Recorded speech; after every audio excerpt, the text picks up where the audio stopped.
Well, if you're like me and you were looking for some brand new Silver Age season action, the calling and subsequent showdown over in Auckland, New Zealand did not disappoint. And while it may have ended in somewhat predictable fashion with pilot Andrea Mengucci taking Breyer to the precipice of the event, undefeated on the day and winning the entire showdown, it almost ended in a much more dramatic fashion. So let's start by taking a look at the top 8 and talking about the tournament in earnest. This was your top 8, 2 Breyers and a smattering of other heroes. And these other heroes are the ones that we're most likely going to spend more time talking about. But of course, it has to be said, Andrea Mengucci at the first seed, undefeated through Swiss, 6 rounds of Swiss, and then made his way all the way to the finals, winning it in dramatic fashion. As I said, there's 2 Breyers here. You also have a Blaze and a Dromai. We're going to talk about both of those lists here in a moment. You've got Phi versus Reinar, which was dramatic in its own right because that was the final round of Swiss. These players, by the way, because this was a small tournament and because it was only 6 rounds, all of these top 8 players ended up at some point playing each other in those last few rounds. Because of the way that the tournament structure ended up working and the amount of players there were, all of these players basically played each other at least once in Swiss. And so it's really cool to see the final matchup that was put on feature in Swiss being played and run right back. And this time, Jess falls to Manuel Solomon on Reinar. Phi versus Reinar, and Reinar ended up taking that one. Reinar, yes, made its way all the way to the finals, and we'll talk about that here in a moment as well. And then finally, Dan Griffin on Bravo Flattering Showman, a more aggressive version of Guardian, versus Lee Mackley on a more defensive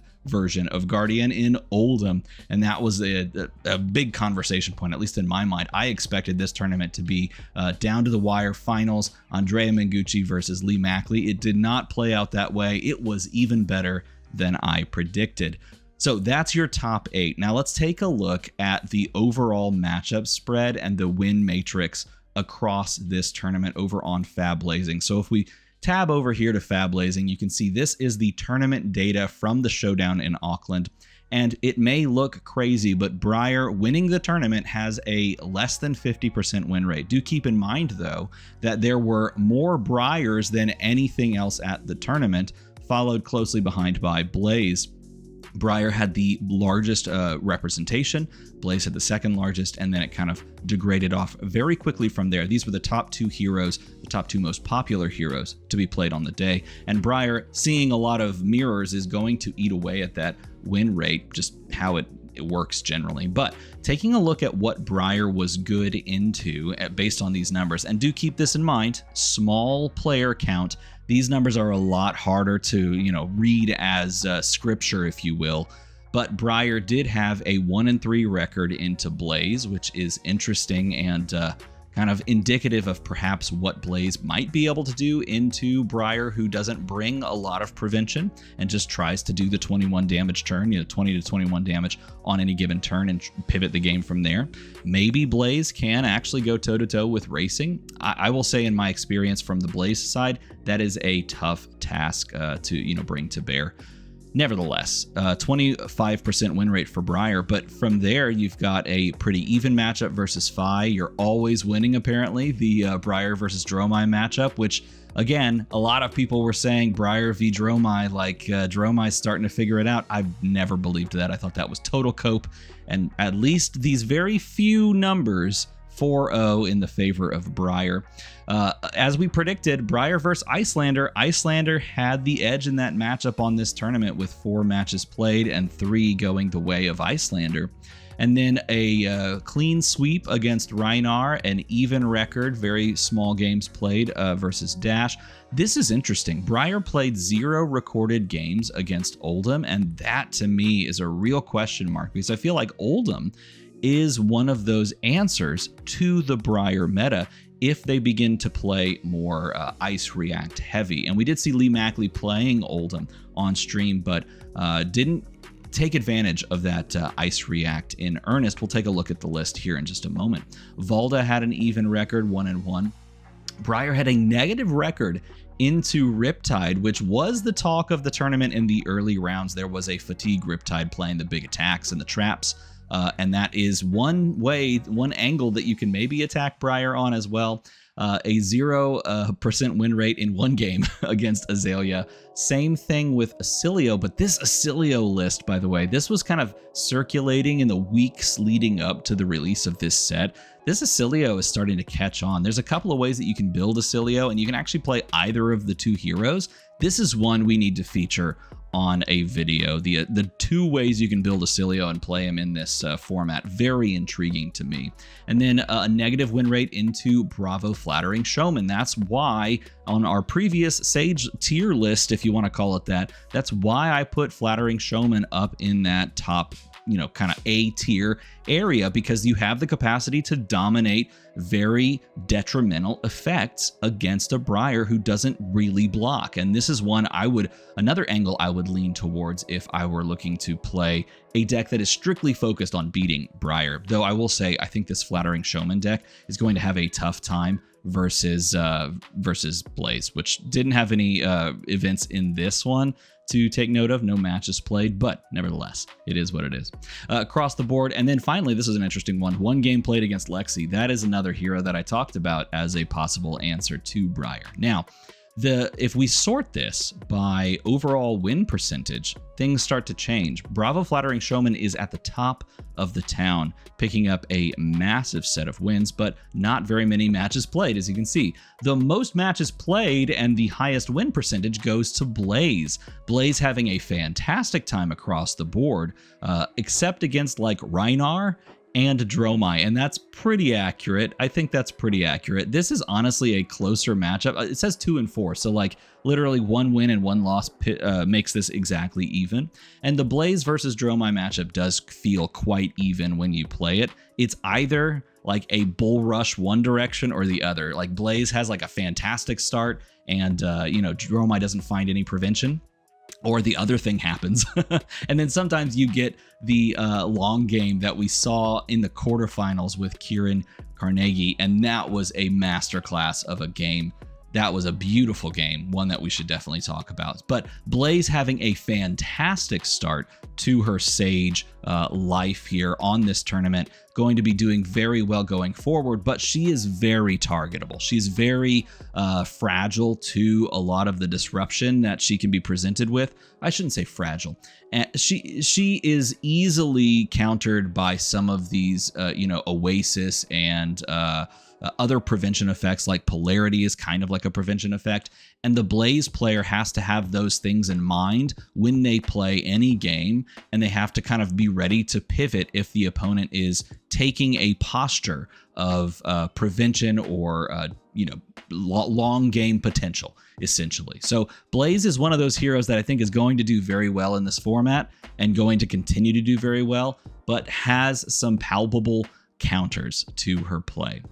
So taking a look now away from those top 2-3 heroes, if you want, Oldham doing very well as well. Let's look at some of these deck lists. And if we dive into the winning deck list, this Briar is not gonna go away. Look, there are great answers to her, but the thing about Briar is that she just is so consistent, and she was given so many powerful tools back at her disposal, along with the stuff that she got from the brand new Omens set. I mean, we're looking at what she got back, and of course she got Burn Up Shock back, which is nuts. She got Lightning Press back. They took this deck, Andrea Mengucci is playing, and they continued to make it better by Path of Same Ends, by 4 copies of Quick Succession. This card feels so good. It's ridiculously good. By the way, your next 2 attacks that get +1 while they have Go Again does indeed apply to Starfall, which is so good. It's heavily leaning towards playing little pings of Arcane, so you have 4 copies of Arcanic Shockwave. I love that. Andrea made a great choice, still playing 3 copies of Sigil of Suffering instead of the 4, but still have access to it. Dropped the Sigil of Voltaris, which I think is understandable, especially when we're running Ravenous Rabble and just playing the super aggressive version. We don't really need the blue pitch, and we don't have the way to recur it with the arms that got banned, so that makes total sense. but this is both able to just put out 21 damage on any given turn and also play a long game thanks to Arcane Seed's life, creating rune chants and lining that up with a pitched stacked like Arcanic Shockwave or Harness Lightning. This is a fantastic list. If you were going to be picking up and trying to build a Briar list, I mean, this one is great. It really is. But it almost didn't win. It almost lost to Manuel Solomon's Rhinar deck. And this was perhaps the best meta pick that anyone could have made. Like, Rhinar has the capacity to just say no blocks. You don't get to block against me because I quad intimidate you if you're a fatigue deck. And it also has the capacity to just put 15 damage thanks to barraging beatdowns or like pulping go again into, like a pack hunt or really like aggressive pounce. We saw multiple turns where like aggressive pounce just was the quintessential piece that was necessary to send 3 attacks and just go insanely wide. But kudos to Manuel for playing in such a way, like this was masterfully played. I would encourage you to go watch all of the Rhinar games that Manuel played. I don't know if I've seen a more patient player in recent memory than Manuel, waiting until it was absolutely necessary or almost deterministic that he was going to win to play out like a barraging beatdown line to seal the deal in any specific game. But this is a fantastic list. One thing that really stuck out while I was watching it is the inclusion of Yellow Battlefront Bastion, a fantastically blocking card that stops the ping of Arcane, so you don't have to worry as much about splitting your pitching and your blocking against a Briar. You can see that people are definitely playing towards the meta. They understand the assignment, if you will. They're playing take it on the chin in Rhinar, which I think is great. I like this list was so much fun to watch. And for those that don't know, I actually did play Rhinar a good bit in the, I guess, his final season of Blitz as before he hit LL. I was actually prepping to play him. And so I think it might be time to pick him back up because this is a fantastically cool and fun and really good meta call list right now. And it almost picked up the win. It was one moment of brute variance away from absolutely winning the tournament. And we would have a completely different conversation. And yet, unfortunately, Manuel stumbled and discarded a barraging beatdown blue when the die roll came his way. Unfortunate, but a fantastic run nonetheless. And let's continue very quickly because I do want to talk about Carl Eagle's Sunday Showdown Dromai list. I was a huge Dromai proponent in the original like season 0 Project Blue to Silver Age transition. I was a huge believer in Dromai. I played her constantly. I think I put 100 games on Sage Dromai before I came off the deck and started playing Gravy Bones and Kano. And this list is surprising in some ways and not surprising in others. First things first, I'm surprised by the inclusion of these Bannermen. I did not like these cards, and I am now encouraged, maybe even forced, to go and try to play these again. I love the re-inclusion of Dunebreaker Centipede. This was one of my favorite cards playing Dromai back in CC days. I loved this card, and eventually the deck kind of shifted and I came off of it, but I missed it. And it's a fantastic card if you're not expecting a lot of poppers. And then this, we got to talk about Red Hot. The singular Red Hot coming in for decks that aren't going to interact with your dragons on board.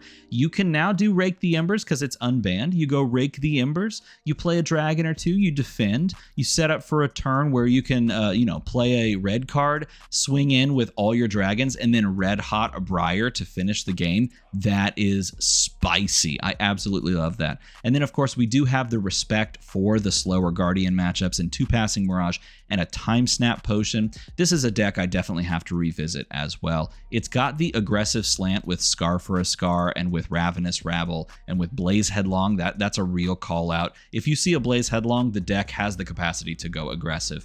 But it also has Prevention in Essence of Ancestry Body.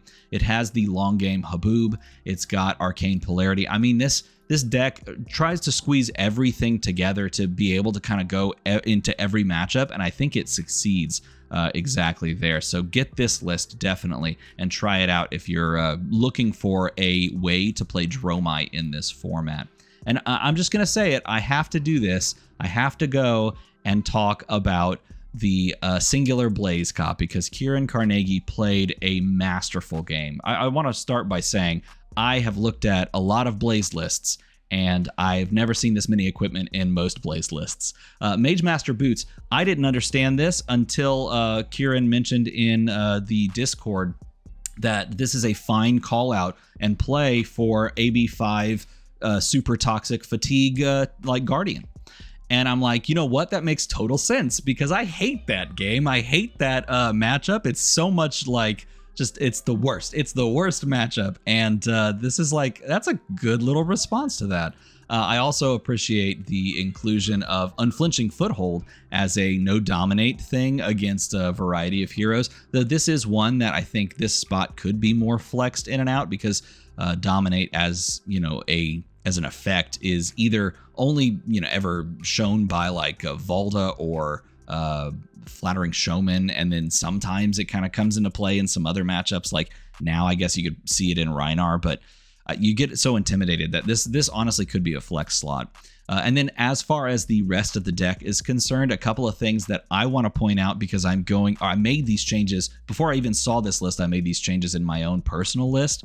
I am a huge believer in dampen both reds and blues. I shifted to the blues, and in fact, I shifted, interestingly enough, off blue Voltic Bolts in favor of blue dampens because of Briar and because of other arcane decks that are really countering us right now. I think this is a great call out and one that everyone should make. Dampen blues is huge. Also mentioned in Discord, this Aether Sling card, I am coming off of it completely.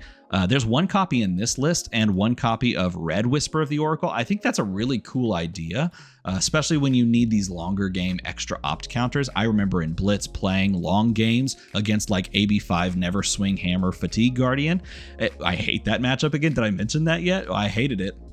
Having extra opt counters because you can't get the opt off of Spindle because they prevent it is super smart. I think this would be one thing I would consider as well running out there. And then I think I'm actually cutting Aether Sling completely. And I think Kieran mentioned something as well. Only 2 poppers, and the matchup that Kieran ended up losing in the quarterfinals was against Dromai. There could be a consideration there where you add an extra popper or 2 in just to make that matchup even easier because you find them at varying times in the game. That could be a consideration. If you're worried about Dromai becoming more popular, you could maybe sneak in a few more of those to feel more comfortable in the matchup.